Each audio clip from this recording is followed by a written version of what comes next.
Hello, welcome to our channel. പിന്നെ ഉണ്ടല്ലോ, ഇന്നത്തെ വീഡിയോ സമയവും കാലം ഒന്നും നോക്കാതെ പെട്ടെന്ന് പോസ്റ്റ് ചെയ്യണം കേട്ടോ.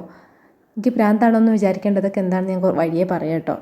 അപ്പോൾ ഇന്നത്തെ വീഡിയോയിലെന്ന് വെച്ചാൽ നമ്മൾ നനച്ചുള്ളി 4 ദിവസങ്ങളാക്കി തിരിച്ച് അതിൽ ഡേ 1 ചെയ്യുന്ന കാര്യങ്ങളും പിന്നെ ഞാനൊരു ചട്ടിപ്പത്തിരി ഉണ്ടാക്കിയിട്ടുണ്ടായിരുന്നു കേട്ടോ. അപ്പോൾ അതും എല്ലാം കൂടി ഇൻക്ലൂഡ് ആക്കിയിട്ടുള്ള വീഡിയോ ആണ്. അപ്പോൾ എന്തായാലും നമുക്കിന്ന് സ്റ്റാർട്ട് ചെയ്യാമല്ലേ.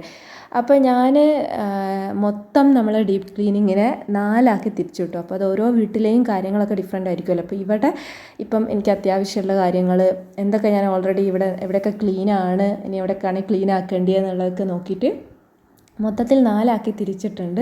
അപ്പോൾ അതിൻ്റെ ഡേ 1 ആണ്. അപ്പോൾ ഈ 4 ഒരു ലിസ്റ്റ് പോലെ ഈ വീഡിയോൻ്റെ ലാസ്റ്റ് കാണിക്കുന്നുണ്ട്. അപ്പോൾ നിങ്ങൾക്ക് ആരെങ്കിലും വേണമെങ്കിൽ സ്ക്രീൻഷോട്ട് എടുക്കാൻ വേണ്ടിയിട്ടാണ് കേട്ടോ.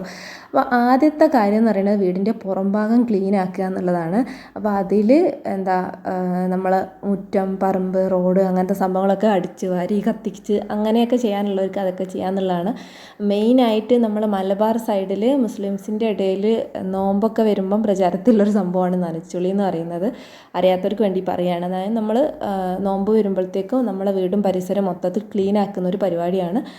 ഒരു ഡീപ്പ് ക്ലീനിങ്, മൊത്തത്തിലുള്ളൊരു ഡീപ്പ് ക്ലീനിങ് ആണ് എല്ലാ വീടുകളിലും, നമ്മളിവിടെയൊക്കെ എല്ലാ വീടുകളിലും ചെയ്യുന്നതാണ് കേട്ടോ. അപ്പോൾ ഇവിടെ നമ്മൾ പറമ്പും കാര്യങ്ങളൊക്കെ കഴിഞ്ഞ 1-2 വീഡിയോസിലൊക്കെ നിങ്ങൾക്ക് അറിയാം, നമ്മൾ ഫുൾ പറമ്പും റോഡെല്ലാം ക്ലീൻ ആക്കിയതായതുകൊണ്ട് എനിക്ക് അങ്ങനെ ഭയങ്കര പണിയൊന്നും ഉണ്ടായിരുന്നില്ല കേട്ടോ. അപ്പോൾ പറമ്പിലുള്ളതിനേക്കാളും അലമ്പ് മുറ്റത്തായിരുന്നു ഉണ്ടായിരുന്നെ ഇലകളൊക്കെ. അപ്പോൾ അവിടെയൊക്കെ ജസ്റ്റ് ക്ലീൻ ആക്കി പറമ്പും ആഴ്ചയിൽ ഒരു ദിവസമൊക്കെ നമ്മൾ അടിച്ചു വാരി വൃത്തിയാക്കുന്നതാണ്. അപ്പോൾ അവിടെ ഭയങ്കര കച്ചറയൊന്നും ഉണ്ടായിരുന്നില്ല.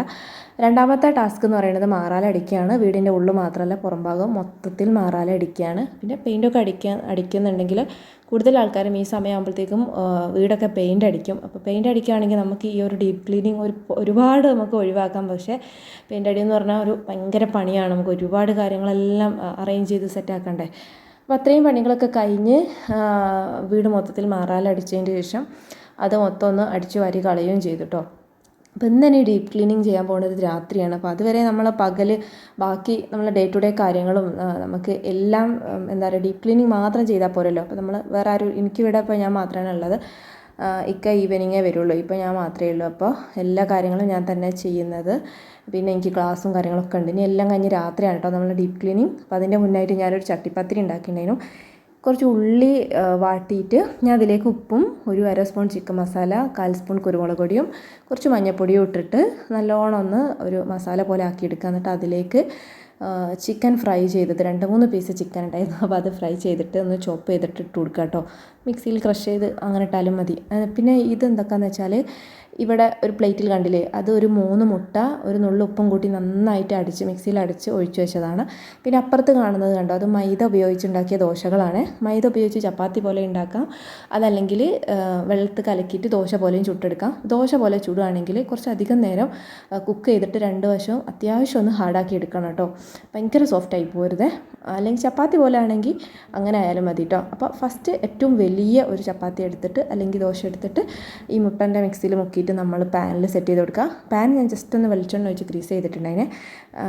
അപ്പോൾ ഇത് ഞാൻ ഈ റീസെൻ്റ്ലി ഞാൻ സ്വീറ്റായിട്ട് ഉണ്ടാക്കിയിട്ടുണ്ടായിരുന്നു കേട്ടോ. അപ്പോൾ അന്നേരം നല്ല അടിപൊളിയായിട്ട് വന്നു. അപ്പോൾ ഞാൻ വിചാരിച്ചു എന്തായാലും ചിക്കൻ ഇട്ടിട്ടൊന്ന് ഉണ്ടാക്കാമെന്ന്. പിന്നെ ഇതൊരു പെർഫെക്റ്റ് ആയിട്ടുള്ളൊരു റെസിപ്പിയൊന്നുമല്ല. ഭയങ്കരമായിട്ട് കുക്കിംഗ് ഒന്നും അറിയാത്ത സാധാരണ നമ്മളെപ്പോലത്തെ ആൾക്കാർക്കൊക്കെ നോമ്പിനൊക്കെ ട്രൈ ചെയ്യാൻ പറ്റിയൊരു സംഭവമായതുകൊണ്ട് ജസ്റ്റ് ഒന്ന് കാണിക്കുന്നില്ല, ഒരു ഐഡിയ മാത്രം ഒന്ന് കാണിക്കാമെന്നേ. ഇത് നന്നാവോ ഇല്ലേ എന്നൊക്കെ ടെൻഷനുള്ള ആൾക്കാരുണ്ടാവുമല്ലോ. അപ്പം നമ്മൾ ഈ ഒരു ലെവലിലൊക്കെ മാത്രം കുക്ക് ചെയ്യുന്ന ആൾക്കാർക്കൊക്കെ ഇത് ഇവളുണ്ടാക്കിയിട്ട് നന്നായല്ലോ അല്ലേ, അപ്പം ഞാൻ ഉണ്ടാക്കിയാലും നന്നാവും എന്നുള്ളൊരു ഇത് കിട്ടാൻ വേണ്ടി മാത്രമാണ് കേട്ടോ. അപ്പം നമ്മളിങ്ങനെ ഫില്ലിങ് ഇട്ട് കൊടുക്കുന്നു, പിന്നെ പത്തിരി അതിൻ്റെ അടുത്ത് കൈ വെച്ച് കൊടുക്കുന്നു, അങ്ങനെ ലെയർ ചെയ്ത് എടുക്കുക. എന്നിട്ട് അവസാനം ഏറ്റവും മുകളിൽ ഒരു പത്തിരി കൂടി വെച്ചിട്ട് നമ്മൾ എന്ത് ചെയ്യുക, ബാക്കി വന്ന ആ ഒരു മിക്സിൽ അത് അതിലേക്ക് ഒഴിച്ച് കൊടുക്കുക. സൈഡിലേക്കൊക്കെ നന്നായിട്ടൊന്ന് പോകുന്ന രീതിയിൽ. പിന്നെ കുറച്ച് പൊടി ഒരു ഡെക്കറേഷന് വേണ്ടി മേലെ വിതറി കൊടുത്തു. അപ്പോൾ അത് ലോ ഫ്ലെയിമിൽ 1 മിനിറ്റ് ഹൈ ഫ്ലെയിമിൽ വെച്ചതിന് ശേഷം ലോ ഫ്ലെയിമിൽ വെക്കുക. ഇതിപ്പോൾ കുഞ്ഞ് സോസ് പാൻ ആയതുകൊണ്ടും കുറച്ചല്ലേ ഉള്ളൂ, അതുകൊണ്ട് 15 മിനിറ്റിൽ ഒരു സൈഡ് വെന്തു കേട്ടോ. വലിയ പാനാണെങ്കിൽ അല്ലെങ്കിൽ വലിയ ഒരു വലിയ ചട്ടിപ്പത്തിരി ആണെങ്കിൽ ഇതൊരു 40 മിനിറ്റ് വരെ എടുക്കാം കേട്ടോ. പിന്നെ ഞാൻ അതൊന്ന് തിരിച്ചിട്ട് കൊടുത്തു. സാധാരണ അത് പാനിലേക്കാണ് തിരിച്ചിടല്, ഇതിപ്പോൾ ചെറുതായതുകൊണ്ട് ഞാൻ ഈ ഒരു സോസ് പാനിൽ തന്നെ തിരിച്ചിട്ട് 2 സൈഡും കുക്കാക്കി എടുക്കുകയാണ്. അപ്പോൾ ഇത് മറ്റേ സൈഡും ഒരു 5-10 മിനിറ്റിൽ റെഡിയായത്. ചെറുതാണ് കേട്ടോ, അതുകൊണ്ടാണ് പെട്ടെന്ന് റെഡിയായത്, അല്ലെങ്കിൽ കുറച്ച് സമയം എടുക്കും. അപ്പോൾ നല്ല അടിപൊളിയായിട്ട് വന്നു. ഇതിപ്പോൾ ഏത് സൈഡും വെക്കാം കേട്ടോ. ഈ സൈഡ് വേണമെങ്കിൽ ഇത് മേലോട്ട് വെക്കാം. പിന്നെ കണ്ടോ സൈഡൊക്കെ അടിപൊളിയായിട്ട് വന്നു. നന്നായിട്ടുണ്ടായിരുന്നു കേട്ടോ. നല്ലൊരു കേക്ക് പോലെ ഉണ്ടായിരുന്നു. നമ്മൾ ഒരുപാട് ലെയറൊന്നും ചെയ്തില്ല കേട്ടോ. ഞാൻ 2-3 ലെയറാണ് ചെയ്തത്, അതുകൊണ്ടാണ് കട്ടിയില്ലാത്തത്. വേണമെങ്കിൽ നമുക്ക് നല്ല കട്ടിയിൽ ഒരുപാട് ലെയറൊക്കെ ചെയ്തെടുക്കാം. അപ്പോൾ ഉണ്ടോ, ഇങ്ങനെ വേണമെങ്കിൽ ഇങ്ങനെയും വെക്കാം. അപ്പോൾ ഞാൻ എന്തായാലും ഇങ്ങനെ തന്നെയാണ് വെക്കുന്നത് കേട്ടോ. അപ്പോൾ മുകളിൽ ഞാനൊരു ഭംഗി കിട്ടാൻ വേണ്ടി ആ മസാലയല്ല കുറച്ച് പൊടി എടുത്തിട്ട് കൊടുത്തിട്ടുണ്ടായിരുന്നല്ലോ, അതാണ് ആ ഒരു ബ്ലാക്ക് കളറിൽ കാണുന്നത്. നമ്മളിത് കട്ട് ചെയ്ത് ടേസ്റ്റ് ചെയ്ത് നോക്കുകയാണ്. നല്ല ടേസ്റ്റ് ഉണ്ടായിരുന്നു കേട്ടോ. എനിക്ക് ഭയങ്കര ഇഷ്ടമായി. എനിക്ക് മധുരം വലിയ താല്പര്യമില്ല കേട്ടോ. എഗ്ഗും ആ ഒരു മധുരം കൂടി വരുന്നതിനോട് എനിക്ക് വലിയ താല്പര്യമില്ല. ഇതെനിക്ക് നല്ല ഇഷ്ടമായി, അടിപൊളിയായിരുന്നു കേട്ടോ. അങ്ങനെ ആ ഒരു സംഭവമൊക്കെ കഴിഞ്ഞു. ഞാൻ അത്യാവശ്യം ടയേർഡായി കേട്ടോ. നമ്മൾ കുറച്ച് ഡീപ്പ് ക്ലീനിങ് ഒക്കെ ചെയ്തല്ലോ. പിന്നെ എനിക്ക് ഈ മാറാല അടിക്കുമ്പോൾ നല്ല തുമ്മലൊക്കെ വരും. അപ്പോൾ ഞാൻ അത് കഴിഞ്ഞ് കുറച്ച് സമയം റെസ്റ്റൊക്കെ എടുത്തു. ഇതൊക്കെ കഴിച്ച് അങ്ങനെ ഇരുന്നു. ഇനിയിപ്പോൾ രാത്രി ക്ലാസ്സും എല്ലാം കഴിഞ്ഞിട്ട് രാത്രി വൈകിയാണ് ഡീപ്പ് ക്ലീൻ ചെയ്യുന്നത്. അപ്പോൾ നമ്മളെ ലിസ്റ്റ് പ്രകാരം ഇനി ചെയ്യാനുള്ള ഓരോന്നായിട്ട് ചെയ്യാണ് കേട്ടോ. അപ്പോൾ ആദ്യം തന്നെ ഞാൻ ഇവിടുത്തെ എല്ലാ മിററുകളും ഒന്ന് വൈപ്പ് ചെയ്യാണ്. അത് 3 മിററാണുള്ളത്. ഒരു മിറർ നമ്മൾ ഫിക്സ് ചെയ്തില്ല, 4ാമത്തെ ഫിക്സ് ചെയ്തില്ല. 3 നമ്മളിപ്പോൾ നിലവിൽ ഉപയോഗിക്കുന്നത്, അല്ലെങ്കിൽ ഫിക്സ് ചെയ്ത മിറേഴ്സ് 3 ആയിട്ടുള്ളത്. അപ്പോൾ ആ 3 ഞാനൊന്ന് വൈപ്പ് ചെയ്തു. പിന്നെ ഞാൻ കുറച്ച് തുണികൾ ഇങ്ങനെ എടുത്ത് വെച്ചിട്ടുണ്ട് കേട്ടോ. മൈക്രോ ഫൈബർ ക്ലോത്തൊക്കെ ആണെങ്കിൽ ഉണ്ടെങ്കിൽ അതാണ് നല്ലത്. അപ്പോൾ എൻ്റെ കയ്യിൽ കിച്ചണിൽ യൂസ് ചെയ്യുന്ന മൈക്രോ ഫൈബർ ക്ലോത്ത് മാത്രമേ ഉള്ളൂ. അപ്പോൾ ഞാൻ ഇതിന് വേണ്ടിയിട്ട് ഞാൻ കോട്ടൻ്റെ ഒരു 3-4 തുണികൾ എടുത്ത് വെച്ചതാണ്. അപ്പോൾ കണ്ടോ, മിററൊക്കെ നല്ല ക്ലീനായി. ജസ്റ്റ് ഒന്ന് സ്പ്രേ ചെയ്ത് കൊടുത്തതിന് ശേഷം എന്തോ ഷാമ്പു സൊല്യൂഷനോ അങ്ങനെ എന്തോ സ്പ്രേ ബോട്ടിൽ ഉണ്ടായിരുന്ന സൊല്യൂഷൻ എടുത്തിട്ട് അങ്ങ് സ്പ്രേ ചെയ്താണ് കേട്ടോ. എന്ത് സൊല്യൂഷനൊന്നും ഓർക്കുന്നില്ല. അപ്പോൾ അത് കഴിഞ്ഞ് അടുത്തതായിട്ട് വിൻഡോ ആണ്. അപ്പോൾ ഇവിടെ വിൻഡോ ഒക്കെ ഈ അടുത്ത് നമ്മൾ നന്നായി ക്ലീൻ ചെയ്തതുകൊണ്ട് ഭയങ്കര പൊടിയില്ല. അത് ഭയങ്കര ഈസി ആട്ടോ നമ്മൾ വിൻഡോ ക്ലീൻ ചെയ്യാൻ. ഇതിങ്ങനെ സ്റ്റീലിൻ്റെ ബാറുകളായതുകൊണ്ട് പെട്ടെന്ന് ഈസി ആയിട്ട് ചെയ്യാൻ പറ്റും. അപ്പോൾ ഭയങ്കര അലമ്പൊന്നുമില്ല കേട്ടോ. അതുകൊണ്ട് അത് വേഗം കഴിഞ്ഞു. അപ്പോൾ നിങ്ങൾക്ക് വിൻഡോ നന്നായി ക്ലീൻ ചെയ്യുകയാണെങ്കിൽ അത് മൊത്തത്തിൽ ഒരു ദിവസം ഇട്ടിട്ട് ക്ലീൻ ചെയ്യുന്നതായിരിക്കും നന്നാവുക. ഇത് കണ്ടോ, ബ്ലൈൻഡ്സിന് അത്യാവശ്യം പൊടിയുണ്ട്. നമ്മൾ ഈ ബ്ലൈൻഡ്സ് ഇങ്ങനെ താഴ്ത്തിയിടുന്നതുകൊണ്ടാണ് വിൻഡോൻ്റെ അവിടേക്ക് അധികം പൊടി പോകാത്തത്. അപ്പോൾ ആ പൊടി മൊത്തം ബ്ലൈൻഡ്സിലുണ്ട്. പിന്നെ ബ്ലൈൻഡ്സ് നമ്മൾ നനച്ച് തുടച്ചാൽ നല്ല ക്ലീനായി കിട്ടും കേട്ടോ. ഒരു പണിയുമില്ല. തുണി ജസ്റ്റ് ഒന്ന് നനച്ചതിന് ശേഷം ഇങ്ങനെ അങ്ങ് തുടച്ചാൽ മതി. അത് താഴത്തെയും പൊക്കുകയൊക്കെ ചെയ്തിട്ട് എല്ലാ സൈഡും ഇതുപോലെ തുടച്ചെടുക്കുക. പിന്നെ അടിയിലുള്ള ആ ഒരു റോഡും ഒന്ന് തുടച്ചെടുത്താൽ മതി. നല്ല ക്ലീനായിട്ട് വരും കേട്ടോ. നിങ്ങൾ ചെയ്യാത്തവരുണ്ടെങ്കിൽ ഒന്ന് ട്രൈ ചെയ്ത് നോക്കണേ. അപ്പോൾ എല്ലാ ബ്ലൈൻഡ്സും തുടച്ചു. വിൻഡോ ഞാൻ പറഞ്ഞ പോലെ ഭയങ്കര അലമ്പൊന്നും ഉണ്ടായിരുന്നില്ല ഇവിടുത്തെ വിൻഡോ. അപ്പോൾ വിൻഡോ നന്നായിട്ട് ക്ലീൻ ചെയ്യാനുണ്ടെങ്കിൽ അതിനായിട്ടൊരു ഡേ മാറ്റി വെക്കുന്നതായിരിക്കും നന്നാവുക കേട്ടോ. വിൻഡോസും ഡോർസും ഒക്കെ ക്ലീൻ ചെയ്യാനായിട്ട്. ഇവിടെ അത്ര അലമ്പില്ലാത്തതുകൊണ്ട് ഞാനിങ്ങനെ ചെയ്യണം. അപ്പോൾ ഓരോ വീടിൻ്റെയും കാര്യങ്ങളൊക്കെ വ്യത്യാസം ഉണ്ടാവുമല്ലോ. ഓരോരുത്തരുടെയും വീട്ടിൻ്റെ അലമ്പായി കിടക്കുന്ന ഭാഗങ്ങളും ഒക്കെ വ്യത്യാസം ഉണ്ടാവുമല്ലോ. അപ്പോൾ ഇവിടെ ഭയങ്കര അലമ്പായിട്ടുണ്ടായിരുന്നില്ല അതൊന്നും. പിന്നെ നമ്മളെ ഫുൾ ഫർണിച്ചർ നമ്മൾ ക്ലീൻ ചെയ്യാൻ വേണ്ടി പോവാണ്. അപ്പോൾ ടേബിളും ചെയറും പിന്നെ നമ്മൾ അലമാര അങ്ങനെ എല്ലാ ഫർണിച്ചറും നമ്മൾ ഇതേപോലെ ജസ്റ്റ് ഒന്ന് നനച്ച് തുടയ്ക്കുകയാണ് കേട്ടോ. ജസ്റ്റ് ഒന്ന് സ്പ്രേ ചെയ്തിട്ട് അതിൽ ടേബിള്, കോഫി ടേബിൾ, അലമാരകൾ അങ്ങനത്തെ എല്ലാ സംഭവങ്ങളും, പിന്നെ ഈ വുഡിൻ്റെ പാർട്ടീഷനോ എന്തെങ്കിലും ഡെക്കറേഷൻ സംഭവങ്ങളോ ചെറിയ ചെറിയ ഷെൽഫുകളോ അങ്ങനെ എന്തുണ്ടെങ്കിലും എല്ലാം ഈ കൂട്ടത്തിൽ അങ്ങ് ക്ലീൻ ആക്കുക. അപ്പോൾ ഇത് ഒക്കെ ഒരുപാട് സമയം എടുക്കുന്ന കാര്യങ്ങളാണ് കേട്ടോ. അപ്പം ഒരാൾ കൂടെ ഉണ്ടെങ്കിൽ 1-2 പേരൊക്കെ കൂടുന്നുണ്ടെങ്കിൽ ഡിവൈഡ് ചെയ്ത് കൊടുക്കുക, എല്ലാവരും കൂടി ചെയ്യുക. അപ്പോൾ ഈ വൈകിയ വേളയിൽ എല്ലാം കൂടി ഇങ്ങനെ എവിടെ തുടങ്ങണം എന്ന് അറിയാത്ത ആൾക്കാർക്കൊക്കെ യൂസ്ഫുൾ ആവുമെന്ന് വിചാരിച്ചിട്ടാണ് കേട്ടോ ചെയ്യുന്നത്. പിന്നെ ഇത് കണ്ടില്ലേ, നമ്മളെ ഈ ചെയറില്ലേ, ഇത് ഫിസു ഇരിക്കുന്ന ചെയറാണ്. അപ്പം കുളി കഴിഞ്ഞ പാടെ ഇവിടെ ഇരുന്നാൽ ഫുഡ് കഴിക്കുന്നത്. അപ്പോൾ തലയിൽ എണ്ണയും വെള്ളം എല്ലാം കൂടി ആയിട്ട് ആ ഒരു ഗ്രീസിൻ്റെ ആ ഒരു സംഭവം കൊണ്ടാണെന്ന് തോന്നുന്നു ഇവിടെ കരിമ്പൻ അടിച്ചതുപോലെ ഒരു ബ്ലാക്ക് കളർ ഉണ്ടായിരുന്നു. അപ്പോൾ ഞാൻ ഡിഷ് വാഷിൻ്റെ എന്തോ ഒരു ലിക്വിഡോ എന്തോ യൂസ് ചെയ്തിട്ടാണ് ഒന്ന് സ്ക്രബ് ചെയ്തിട്ട് തുടച്ചു കൊടുക്കുകയാണ് കേട്ടോ. അപ്പോൾ അത് നല്ല ക്ലീൻ ആയിട്ട് വരും. അപ്പോൾ അതുപോലെ എവിടെയെങ്കിലും ഈ വുഡിൻ്റെ മേലെയൊക്കെ ഇതുപോലെ ബ്ലാക്ക് പിടിച്ചെടുക്കുന്നുണ്ടെങ്കിൽ ഒന്ന് സ്ക്രബ് ചെയ്ത് തുടച്ചെടുത്താൽ മതി, നല്ല ക്ലീൻ ആയിട്ട് കിട്ടും. അപ്പോൾ ആ ഒരു വ്യത്യാസം നേരിട്ട് കാണാനുണ്ട് കേട്ടോ. ക്യാമറയിൽ അത്ര വിസിബിൾ അല്ലാന്ന് തോന്നുന്നു.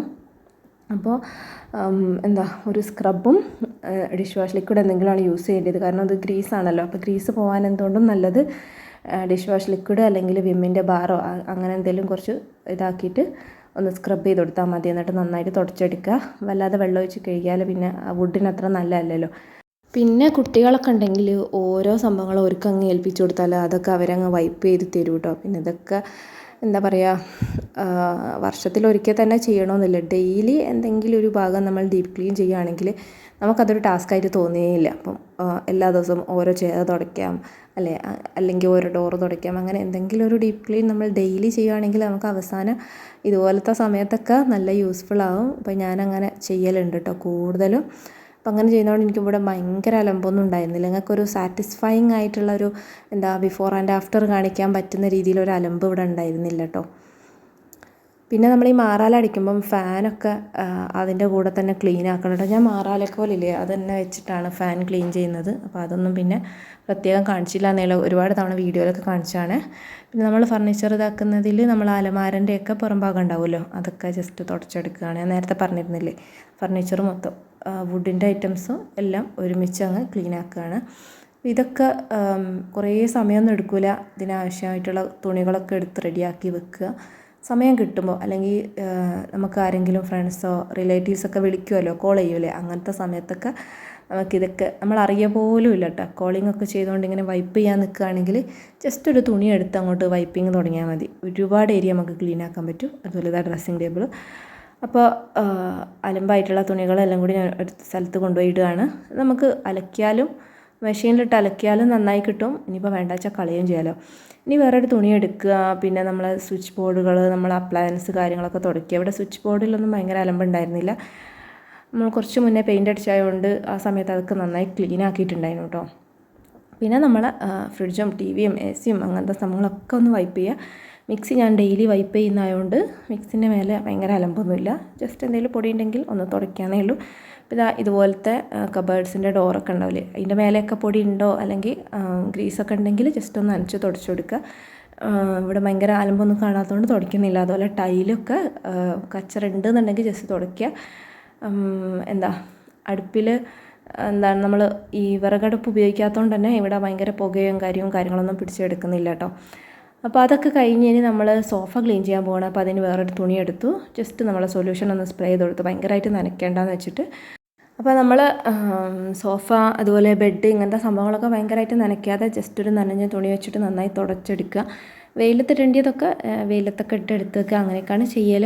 പിന്നെ ഇത് ഇവിടെ നമ്മൾ വൈഫൈൻ്റെ സ്റ്റാൻഡ് ഫിക്സ് ചെയ്തില്ലേ, അപ്പോൾ നമ്മൾ കുറച്ച് ഡ്രില്ലിങ്ങും പരിപാടിയൊക്കെ ചെയ്ത സമയത്ത് ഒന്ന് വാക്യൂം ചെയ്തിട്ടുണ്ടായിട്ടോ. അതുകൊണ്ട് ഇതിൽ പൊടിയൊന്നുമില്ല. വാക്യൂം ചെയ്തെടുക്കാം. അതില്ലാത്തവർക്കാണെങ്കിൽ ജസ്റ്റ് ഒരു നനഞ്ഞ തുണി വെച്ചിട്ട് ഈ കാണുന്നത് പോലെ തുടച്ചെടുക്കാം. എന്തെങ്കിലും പൊടിയൊക്കെ ഉണ്ടെങ്കിൽ പോരും കേട്ടോ. അപ്പോൾ അതും നല്ല ക്ലീനായി. ഇനി ഞങ്ങൾക്ക് വേറൊരു സംഭവം കാണിച്ചു തരട്ടെ. നമ്മളെ സോഫേൻ്റെ മേലെ ഈ പേന കൊണ്ടൊക്കെ വരച്ച വരകളൊക്കെ ഉണ്ടാവില്ലേ, കുട്ടികളുള്ള വീടും ലൈറ്റ് കളർ സോഫയാണെങ്കിൽ പേന കൊണ്ട് വരച്ച വര ഉണ്ടാവുമല്ലോ. അപ്പോൾ അങ്ങനത്തെ വര പോക്കാനുള്ള ഒരു ട്രിക്ക് ഞാൻ കാണിച്ചു തരാം കേട്ടോ. അപ്പോൾ ഇവിടെ സോഫയിൽ വര ഇല്ലാത്തതുകൊണ്ട് ഞാൻ ഒരു വര ഇടുകയാണ്. ഇതാണ് ഞാൻ ഇനീഷ്യലി കാണിച്ചത്. ഇത് കണ്ട് നിങ്ങളാരും എനിക്ക് ഭ്രാന്താണെന്ന് വിചാരിക്കേണ്ടെന്ന് പറഞ്ഞില്ലായിരുന്നു. ആ ഒരു വര ഞാൻ എങ്ങനെ പോക്കുന്നതെന്നറിയോ? ആദ്യം നമുക്ക് നനഞ്ഞ തുണി കൊണ്ടൊന്ന് ജസ്റ്റ് വൈപ്പ് ചെയ്ത് നോക്കാം. കണ്ടില്ലേ, പോകുന്നില്ല.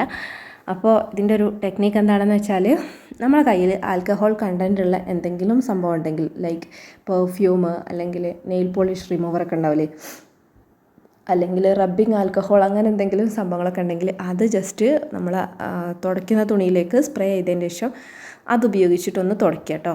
അപ്പോൾ തന്നെ ഫസ്റ്റ് തുടയ്ക്കുമ്പോൾ തന്നെ അതൊന്ന് ലൈറ്റ് ആകുന്നത് നമുക്ക് കാണാം. ഇനി കുറച്ച് ഡയറക്റ്റ് ആ ഒരു നമ്മൾ വരച്ച വരല്ലേ, ആ വരയിലേക്ക് സ്പ്രേ അടിച്ചു കൊടുത്തതിന് ശേഷം പെർഫ്യൂം അടിച്ചു കൊടുത്തതിന് ശേഷം ഞാനത് വൈപ്പ് ചെയ്തെടുക്കുകയാണ്. അത്ര പണിയുള്ളൂ, നല്ല ക്ലീൻ ആയിട്ട് വരും കേട്ടോ. എന്തായാലും പേന കൊണ്ട് വരച്ച വരയാണെങ്കിൽ അത് പോയിരിക്കും.